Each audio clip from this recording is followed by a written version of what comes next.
Alright guys, Nycologist here. The other day I got a pretty good deal on a 2005 Colorado. It's about $1,000.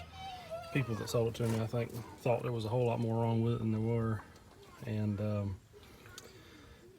I don't know if they thought they were getting over on me or what, but so far it's been some simple fixes. One thing is this thing seems to have all of the defects that are common on the first gen Colorados. And most of them are pretty easy to fix. And I'm going to show you the first one here today. And I think I'm going to make a YouTube series out of all the common problems that these Colorados seem to have and go through them one by one. It'll take some time, but it'll be good. Right here we've got an issue we were having with rough idle, little rough idle. And the main problem was when you slow down or when the RPMs drop out, that it would want to shut off, sputter, knock, and sometimes would shut off. And looked online, and there's a couple of videos, I guess, detailing some different ways to fix it. But the easiest way to fix it was to clean out the throttle body. And it's actually pretty simple. All you need are 3 tools. You need a standard socket, a metric socket, and a flathead screwdriver. That's really all I needed. The standard, I don't know why, goes to the mass airflow sensor, and that takes a 7/32. You can see that. Take that off, 2 bolts, pop this connector off, take it out, get you some airflow sensor cleaner. I wouldn't use any brushes or anything with it. The sensor cleaner does a pretty good job. Spray it out, let it dry out, sit it in the sun somewhere hot. If you're in the south like me, anywhere this time of year, and that'll fix it. Spray it out and make sure it's good and clean. I'm not sure that's what the problem was on this, but it was a good idea to go ahead and do it while I was at it. And since it's right here, easy to get to, 2 bolts, connector, pull it out, and then spray it out, put it back in, 2 bolts, connector, put it back together. The other part is a little harder to get to, but not too bad. You disconnect this cable right here. Excuse me, this cable. Disconnect the air hose. Take off this chamber. Got a vacuum seal right here, and you got one that you can't really see. It's back here up under it. It's got a hose that goes up into it and a hose that goes down in the block. Basically, you do these 2 bolts, 1 bolt right here, and then 1 bolt right back here. Unscrew them. Make sure you undo this side. This is what you need the flathead screwdriver for. What I did is I took this off, took this whole thing off, and then I just took the one side off right here, because once you have this unbolted, it'll just slide right out. And then that gets you to your throttle body. Throttle body has a connector right here. It's pretty simple to get off. Just got to hold the tab, twist and pull. This one you've got to remove this little gray piece right here. Use a screwdriver, that same flathead screwdriver, pop it right there, pull that gray piece out, and this whole thing comes out easy. After that, you got 2 bolts, one here and one over here on the other side, right here. So there's your 2 bolts right there, if you can see, right there. Undo those 2 bolts, throttle body comes right off. Piece of cake. For me, it was gunked up. I've got some pictures that I actually took. I'm gonna try to put in this video of a before and after.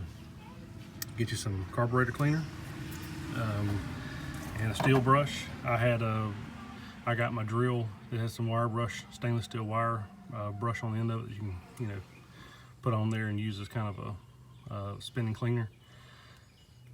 Spray the carburetor cleaner in there and get it good and saturated. I took a towel, like a shop towel, wiped off as much as I could before I took the brush to it, and then kept spraying it. I used a whole 1.5 cans of carburetor cleaner, and it went back to, once I was done, it looked brand new. And clean that out, make sure there's a flap in there that turns, as it needs more air. Make sure it turns freely, freely to make sure it turns with nothing kind of hindering it. Make sure the whole inside of the chamber is good and shiny. And then once you've done that, bolt it back on, put your connectors back on, put this back on, put that back on, and you're good to go. Don't forget your vacuum hose here. And like I said, there's a vacuum hose back here on the back, on the bottom, that you'll see that I'm gonna end up having to replace. I had to put some electrical tape on it because there's actually a crack in it.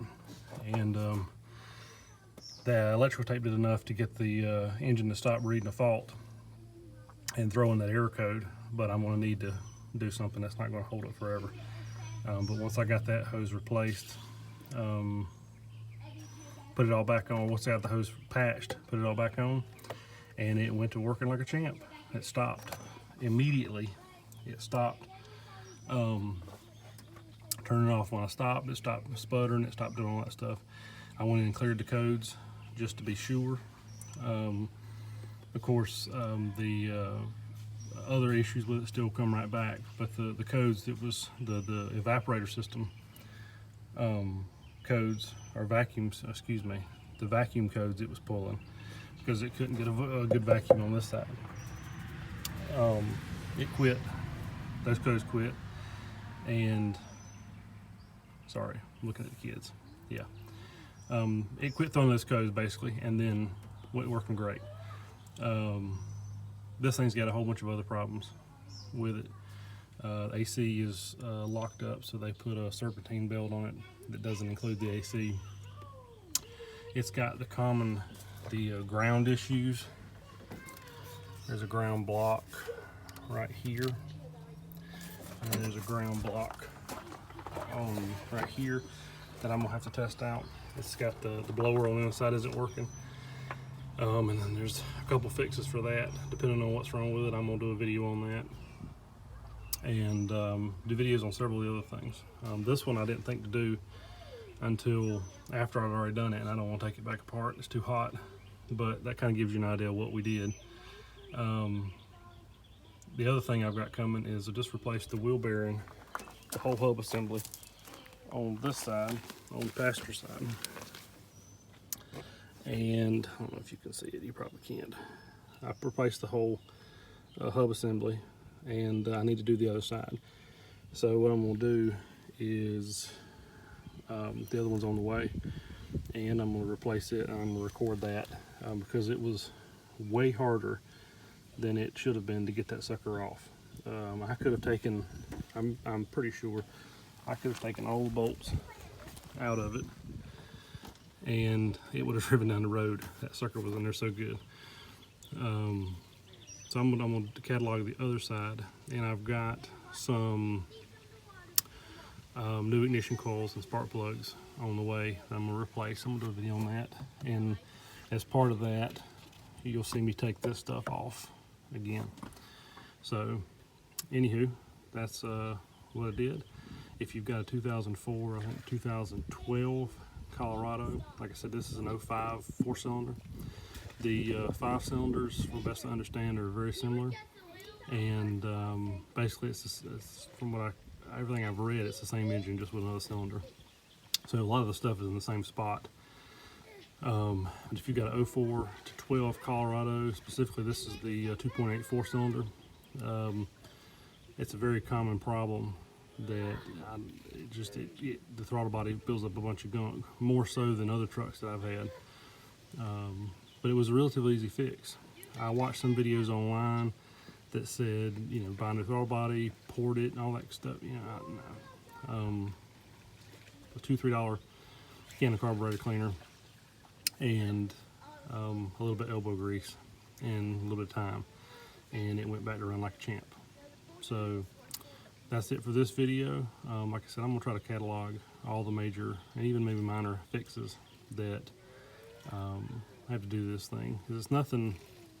I guess if you had to take it to a dealer, it would be expensive stuff, but it's nothing that if you have the time and patience to do, that you can save yourself some major money versus taking it to a dealer to fix this stuff. So anyway, this is Nacologist signing off, and I think I'm going to